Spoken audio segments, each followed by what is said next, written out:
দক্ষিণবঙ্গের জন্য আগামী এক সপ্তাহ প্রধানত শুষ্ক পরিষ্কার ওয়েদার থাকবে।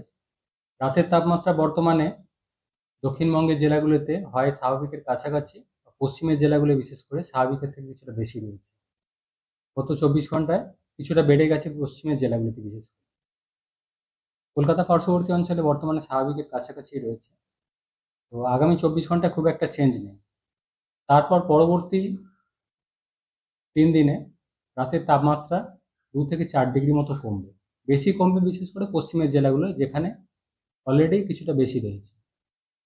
কলকাতা পার্শ্ববর্তী অঞ্চলে আগামী 24 ঘন্টায় সর্বোচ্চ তাপমাত্রা 24 ডিগ্রির কাছাকাছি, সর্বনিম্ন তাপমাত্রা 15 ডিগ্রির কাছাকাছি থাকার সম্ভাবনা রয়েছে। যেটা 7 তারিখের পর থেকে রাতের তাপমাত্রা কমে গ্র্যাজুয়ালি কমে কলকাতা পার্শ্ববর্তী অঞ্চলে 14 বা 13 ডিগ্রির কাছাকাছি চলে আসবে। কুয়াশা সকালের দিকে 7 তারিখ সকালের দিকে থাকার সম্ভাবনা রয়েছে, ঘন কুয়াশা দু এক জায়গায়, বিশেষ করে পশ্চিম বর্ধমান, বীরভূম, মুর্শিদাবাদ, পূর্ব বর্ধমান, নদিয়া, উত্তর দক্ষিণ 24 পরগনা, সেই সাথে কলকাতা, হাওড়া এইসব এলাকাতেও দু এক জায়গায় মাঝারি থেকে ঘন কুয়াশা থাকার সম্ভাবনা থাকছে 7 তারিখ সকালের দিকে বা ভোরের দিকে। উত্তরবঙ্গের ক্ষেত্রে দু এক জায়গায় হালকা বৃষ্টির সম্ভাবনা থাকছে আগামী 24 ঘন্টায়, বিশেষ করে দার্জিলিং, উত্তর দিনাজপুর এই জেলাগুলো দু এক জায়গায় খুব হালকা ধরনের বৃষ্টিপাতের সম্ভাবনা আগামী 24 ঘন্টায়।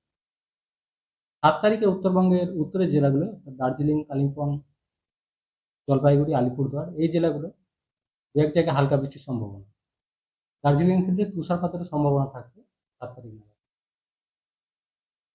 এই সিস্টেমটা, এটা পশ্চিমী ঝঞ্ঝার কিছুটা প্রভাব রয়েছে, সেই সাথে বঙ্গোপসাগর থেকে জলীয় বাষ্পের প্রবেশ বেশি রয়েছে, যে কারণে তাপমাত্রা কিছুটা বেশি থাকছে, বা এই হালকা বৃষ্টির কথা বলা হলো উত্তরবঙ্গে। এই সিস্টেমটা বেরিয়ে গেলে আবার তাপমাত্রা উত্তরবঙ্গেও স্বাভাবিকের কাছাকাছি চলে আসে। উত্তরবঙ্গের ক্ষেত্রেও কুয়াশা থাকার সম্ভাবনা রয়েছে, ঘন কুয়াশা 7 তারিখ সকালের দিকে, কিছুটা 8 তারিখ সকালের দিকেও দু এক জায়গায় কোচবিহার, জলপাইগুড়ি সাইডে ঘন কুয়াশা থাকার সম্ভাবনা। 7 তারিখ সকালে উত্তরবঙ্গের বেশ কিছু জেলায় ঘন কুয়াশা থাকার সম্ভাবনা। কলকাতা পার্শ্ববর্তী অঞ্চলে আগামী 24 ঘন্টায় সর্বোচ্চ তাপমাত্রা 24 ডিগ্রির কাছাকাছি, সর্বনিম্ন তাপমাত্রা 15 ডিগ্রির কাছাকাছি থাকার সম্ভাবনা। তারপর পরবর্তী কয়েকদিনে কলকাতার ক্ষেত্রেও তাপমাত্রা কিছুটা কমে 13 ডিগ্রির কাছাকাছি নেমে আসার সম্ভাবনা রয়েছে। দিনের তাপমাত্রা মোটামুটি 24 থেকে 25-এর কাছাকাছি। কলকাতার আজকে ছিল 14 ডিগ্রির কাছাকাছি। পশ্চিমের জেলাগুলো কিছুটা বেশি ছিল। পশ্চিমের জেলাগুলো পশ্চিম বর্ধমান, বীরভূম গত 24 ঘন্টা বেশ খানিকটা বেড়ে গেছে, ওখানেও 14 ডিগ্রির কাছাকাছি পৌঁছে গেছে। জেনারেলি পশ্চিমের জেলাগুলো কলকাতার থেকে আরও 2 থেকে 4 ডিগ্রির মতো কম থাকে।